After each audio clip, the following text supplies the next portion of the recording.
Kevin Love made it very, very clear to the Minnesota Timberwolves and to everybody involved that he was not going to sign with anyone after this upcoming season but Cleveland.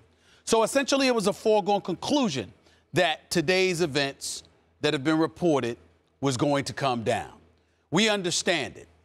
I still find it unacceptable on the part of Minnesota. And as fond as I am of Flip Saunders, I'm very fond of Flip Saunders, drop the ball on this. There's no other way to slice it. They can sit there and they can come back and they can engage in revisionist history all they want to. But in the end, Anthony Bennett, Andrew Wiggins, and a protected 2015 first-round pick is not good enough for Kevin Love when you had the opportunity before LeBron James announced that he was going to Cleveland, even though he knew beforehand he was going. That's why Dion Waiters said that he got a call from LeBron James prior to his announcement. He knew what time it is. The bottom line is, if you are the Minnesota Timberwolves, you had an opportunity to get Harrison Barnes, David Lee, and Klay Thompson from the Golden State Warriors. Andrew Wiggins, unless he becomes a superstar in conjunction with Anthony Bennett, does not measure up to what Golden State had to offer. Minnesota dropped the ball, plain and simple. In the end, therefore, is Cleveland's game. Because I got news for you. With Paul George going down in Indy, it's really about Chicago. It's really about Cleveland. I understand Miami wants us to believe they're still in the mix. I love it when you diss D-Wade. I'm not. I love it. Listen. Yes, you are. First of all, that's my man. You are. I swear, don't do that. Don't do that him. because he's sensitive and he'll take it that way. D-Wade, I'm not doing that to you. I love it. I'm not doing that. D-Wade is a superstar when healthy. I have to see him healthy. I watched him deteriorate with those knees over the last 2 years. I have to see him healthy. If D-Wade is healthy, it's Cleveland, Miami. But without D-Wade healthy, it's Chicago and Cleveland. Well, is D. Rose healthy? That's a whole other question. Is he going to stay healthy? But at least I'm able to look at D. Rose in the summer and say, well, I'm looking at what I'm looking at. Fair enough. I got to be able to see. If that continues, it's about Chicago. It's about Cleveland. And right now, I got news for you. Based on Love, Kyrie, and LeBron, Cleveland going to the finals. Cleveland going to the finals. My first reaction to this is a big wow.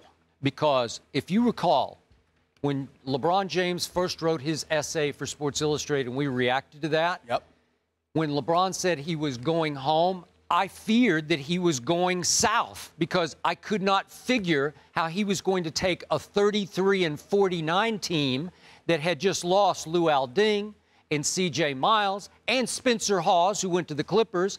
You lose that from a team that went 33-49, and all of a sudden you're going to tell me it should be in the mix to win the East? No. But Kevin Love was, at that point, wishful thinking to me. I couldn't really see it because the Golden State deal was still on the table, and Kevin Love hadn't yet made his fateful public announcement, hey, I will sign with only one team, and it's just LeBron's team. Well, all of a sudden, can you blame Steve Kerr and company, and you know all the brass there, but if they're going to rent Kevin Love for a year, are you going to give up Klay Thompson? Seriously. No. What I'm saying to you is that before LeBron decided to go to Cleveland, Golden State was on the table.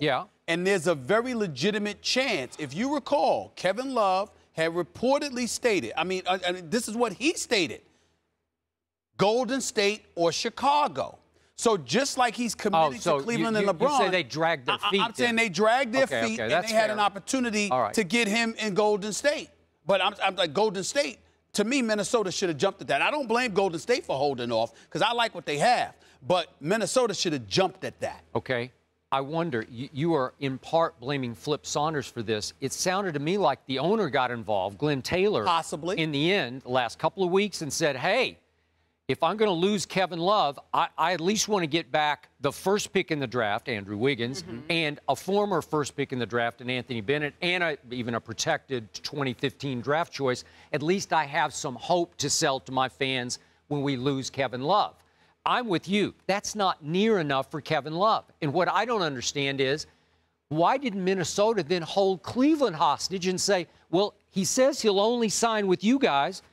We want more. We want Kyrie. We're going to hold out here and play chicken. Because, to answer your question, they couldn't afford to wait, because if you're trying to build momentum for the upcoming season, how are you going to do that with a star who has already been on the record saying he no longer wants to play for you? Yeah. And if you're Flip Saunders, where you made the mistake, I say this respectfully because I respect Flip Saunders, where he made the mistake is that I would dare say Flip Saunders was entirely a bit too preoccupied with trying to become the head coach of Minnesota rather than being the executive he was hired to be, because you have to remember there were coaching candidates out there available, but Flip Saunders might have interviewed somebody, might have talked a good talk, but everybody and their mother associated with the NBA knew that Flip Saunders was playing the waiting game, trying to convince Glenn Taylor that he wanted to be the head coach, because Glenn Taylor was of the mindset that I hired you to be an executive. I'm giving you this is the insider talking to you now. The Glenn Taylor basically said to him, look,